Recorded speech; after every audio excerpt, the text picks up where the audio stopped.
रायपुर में कांग्रेस के 85वें अधिवेशन में सोनिया गांधी ने जब यह कहा कि भारत जोड़ो यात्रा के साथ मेरी पारी खत्म हो सकती है, तो कई तरह की अटकलें लगने लगी कि क्या सोनिया गांधी राजनीति से संन्यास लेने वाली हैं, और अगर हाँ, तो 2024 में रायबरेली सीट पर कांग्रेस की ओर से कौन चुनाव लड़ेगा, क्योंकि रायबरेली सीट गांधी परिवार की पारिवारिक सीट मानी जाती है।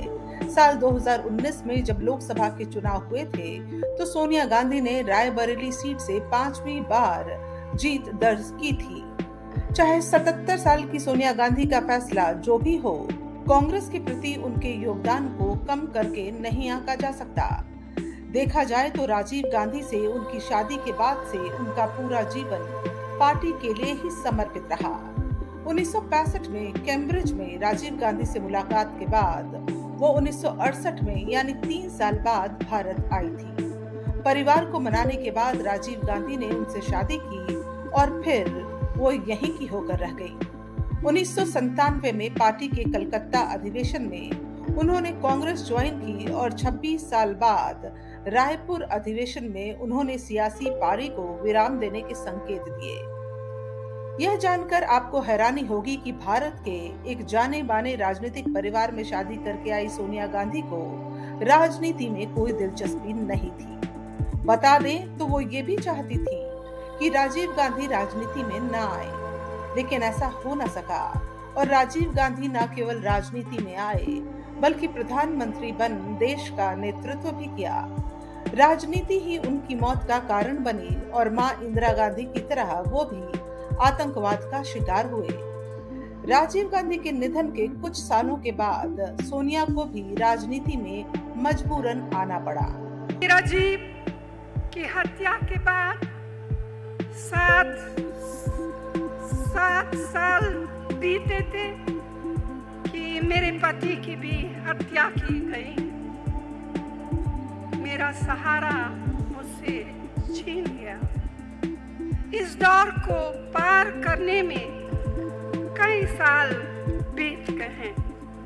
केवल जब मुझे एहसास महसूस होने लगा कि कांग्रेस पार्टी कमजोर हो रही है, उसके सामने गंभीर चुनौतियां आ रही हैं और सांप्रदायिक तत्व उभर रहे हैं, तभी मुझे पार्टी के आम कार्यकर्ताओं की पुकार सुननी पड़ी। कांग्रेस की प्राथमिक सदस्यता लेने के 2 महीने के भीतर वो पार्टी की अध्यक्ष बनाई गई।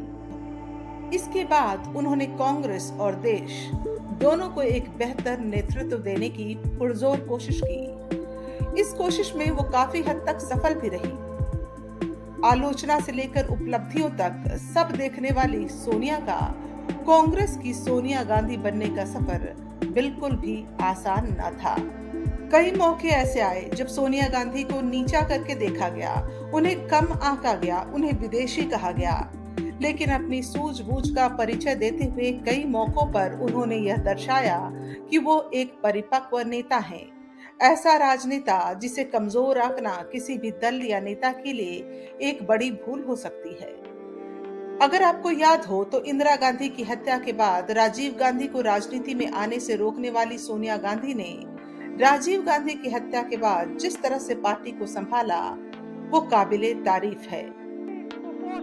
गौरतलब है कि देश की राजनीति में कई ऐसे मौके आए जब ऐसा लगा कि कांग्रेस की जड़ें कमजोर हो रही हैं, खोखली हो रही हैं, मगर जिस तरह से सोनिया ने पार्टी को संभाला, उसे बल दिया, उससे न सिर्फ आलोचकों और आम आदमी को बल्कि राजनीतिक पंडितों को भी हैरत हुई।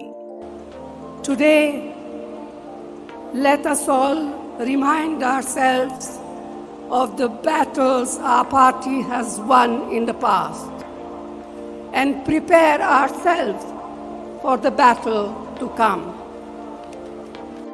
कभी विदेशी मूल और भारतीयता पर सवाल तो कभी अंग्रेजी मिश्रित हिंदी की वजह से विपक्ष की आलोचना का सोनिया लगातार शिकार होती रही। अपनी जीवन से जुड़ी हर नकारात्मक बात के सकारात्मक पक्ष देखे और अपनी कमियों पर काम कर अपने आलोचकों और विरोधियों का मुंह बंद किया। बदलाव लाने के जितने काम किए हैं वे आपके सामने है। अगर हम सोनिया गांधी की कुछ उपलब्धियों की बात करें तो उनमें सबसे पहला ये है कि जब राजीव गांधी की हत्या के बाद 1996 में चुनाव हुए तो कांग्रेस को हार का मुंह देखना पड़ा। उस वक्त पार्टी के अध्यक्ष थे सीताराम केसरी। तब पी चिदम्बरम, माधवराव सिंधिया, अर्जुन सिंह, राजेश पायलट और ममता बनर्जी जैसे दिग्गज नेताओं ने, कांग्रेसी नेताओं ने उनके नेतृत्व पर सवाल उठाए। कई नेताओं ने अलग पार्टियां भी बना ली। ऐसे दौर में सोनिया गांधी पार्टी में औपचारिक तौर पर शामिल हुई और कलकत्ता अधिवेशन में मिली प्राथमिक सदस्यता के 2 महीने के भीतर ही पार्टी की अध्यक्ष बन गई।